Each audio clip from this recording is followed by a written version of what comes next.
Bismillahirrahmanirrahim. İmam Buxoriy rahmehullohning adab axloq haqida yozilgan Al-Adabul Mufrad nomli bu kitobini dars qilib, bugungi o'qiydiganimiz 62 bob. Yuksiru ma'al maraqi fa yuqsimu fil jirani. Sho'rpining suyini ko'proq qilib, uni qo'shnilar orasida taqitib berdi deydi. 113 hadis. Abi Zar radhiyallohu anhudan rivoyat qilindiki, umundaq degan: "Menga mening xalilim Muhammad sallallohu alayhi va sallam menga 3 narsani vasiyat qildi. Birinchisi, isma' va ati' walau li 'abdin mujadda'il atraf. Anglag'in va itoat qilgin, garchi u sanga mas'ul qilingan, sen itoat qilish kerak bo'lgan mas'ul yoki boshliq yoki qo'mondon yoki amir bir qul bo'lgan taqdirdimi, ham qul bo'lgandimi bejirim, saq kishi emas, balki qo'l putlari uzilib ketgan mushundoq majruh, boshqalarning nazarida noyat tuvan tabiqlik, saq emas mushtaq kishi bo'lgan taqdirdimi anglag'in va itoat qilgin." Ya'ni bu hadis bizga anglash va itoat qilishning noyat muhim ekanligini tushuntiryotidi. Mayli u bizga mas'ul qilingan kishi noyat tuvan tabiqlik, biz ko'z ilmaydigan, yeshi bizdan kichik, shundoq bir hatto qul, asli kelib chiqish qul bo'lgan taqdirdimi. Lekin sharti u mas'ul, u boshliq, chuqum Allohning kitobi, payg'ambar sallallohu alayhi va sallamning sunnatlari bilan hukm qiladigan mushundoq boshliq bo'lish kerak. Bu birinchi vasiyati anglash va itoat qilish. Ikkinchisi, agar sen sho'rp salsang, uning suyini ko'proq qilgin. Anandan keyin qo'shnilaringga qalab boqqin. Shu qo'shnilaringga shu sho'rpidan suyidan bagin. Go'shini o'zing yeb, go'shini berishga qodir bo'lmagan taqdirdimi, hech bo'lmasa shu go'shning suyini jiqroq qilib qo'shnilaringga taqitib bagin. Bu ikkinchi vasiyat ekan. Uchinchi vasiyati namozni o'z vaqtida o'qigin. Agar sen imomning namoz o'qib bo'lganligini bayqasang, agar imom namoz o'qib bo'lgan bo'lsa, sen namoz o'qib olgan bo'lasan. Agar imom tek namoz o'qimay, namozning vaqtidan kechiktirgan holatda bayqasang, u chaqda imom bilan namoz o'qisang, u chaqda sening imom bilan o'qigan namozing sen uchun nafl bo'ladi deydi.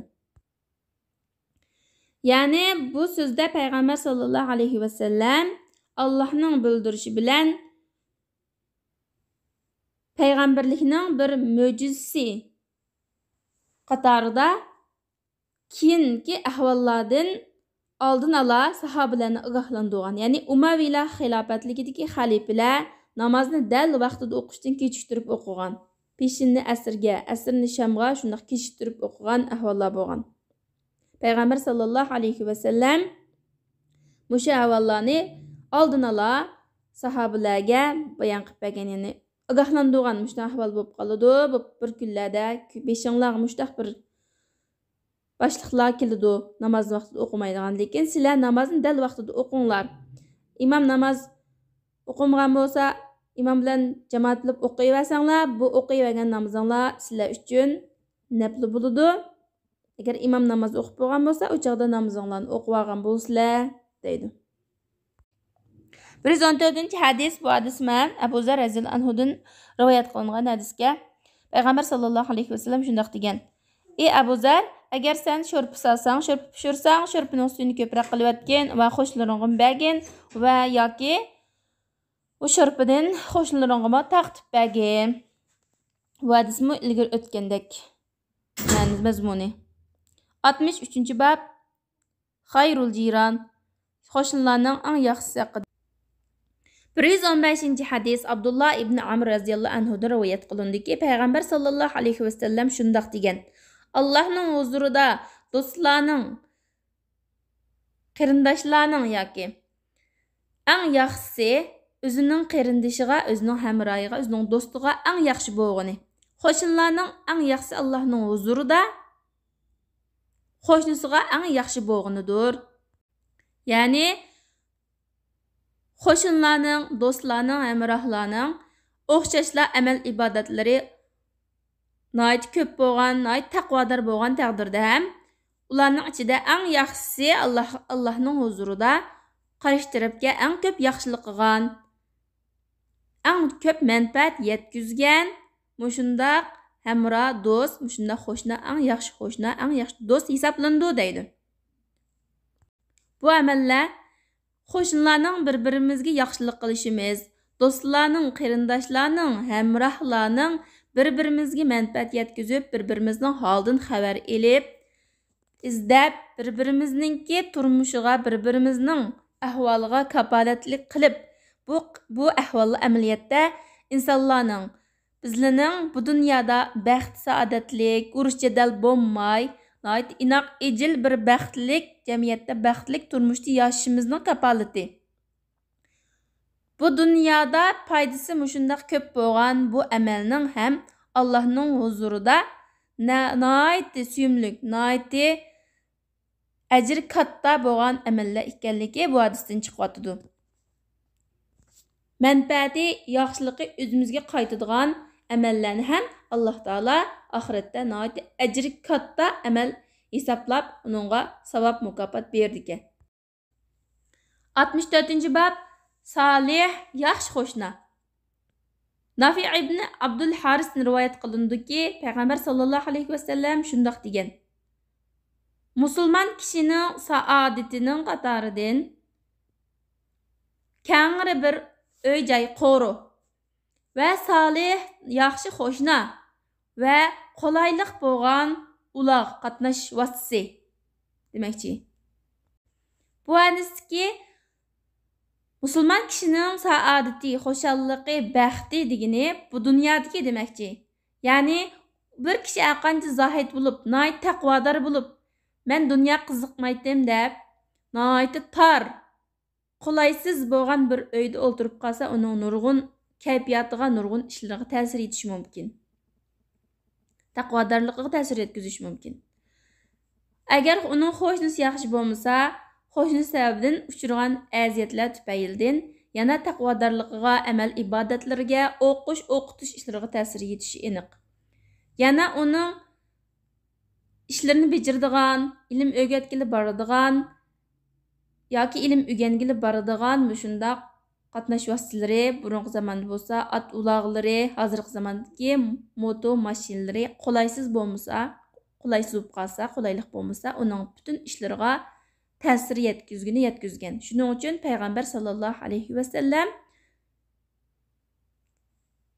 kangri qulaylik bo'lgan, ichingni siqmaydigan bir qo'ri joying bo'lsa, yaxshi qo'shning bo'lsa, qulaylik bir qatnash qo'roling bo'lsa, shu kifoya, shu siningki eng zo'r erishgan baxting debdi. 65-bob Babul jari su'i, yomon qo'shnining bobi. 117-hadis. Abu Hurayra radhiyallohu anhudan rivoyat qilindiki, umumdaq degan: Payg'ambar sallallohu alayhi vasallamning duolarining qatoridan, ya'ni payg'ambar sallallohu alayhi vasallam mundaqmi duo qiladi: "Ey Alloh, men sen bilan, ya'ni sana sig'inib, qiyomat kunida yomon qo'shnidan panohlik tilayman. Chunki dunyoning qo'shnisi degan ketidi, yetkilidi." Bu hadisda payg'ambar sallallohu alayhi vasallam qiyomat kunida bu dunyoda biz xuddi kofirlar bilan, fosiqlar bilan, mushriklar bilanmi bu dunyoda birga yashagandek, qiyomat kunidami shundoq yashab qolmaslikdan payg'ambar sallallohu alayhi vasallam panohlik tilagan bo'lishi mumkin. Payg'ambar sallallohu alayhi vasallam do'zaxga kirmaydi. Nima uchun?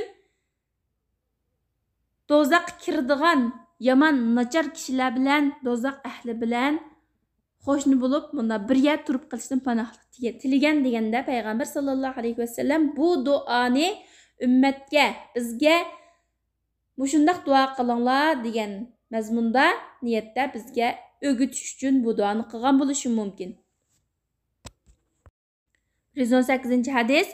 Abu Musa Ash'ari radhiyallohu anhu rivoyat qilindiki, payg'ambar sallallohu alayhi vasallam shundoq degan: Qiyomat qoyim bo'lmaydi, hatto bir kishi o'zining qo'shnisini o'ltirmagicha yoki o'zining akasini, va dadasini o'ltirmoqchi deydi.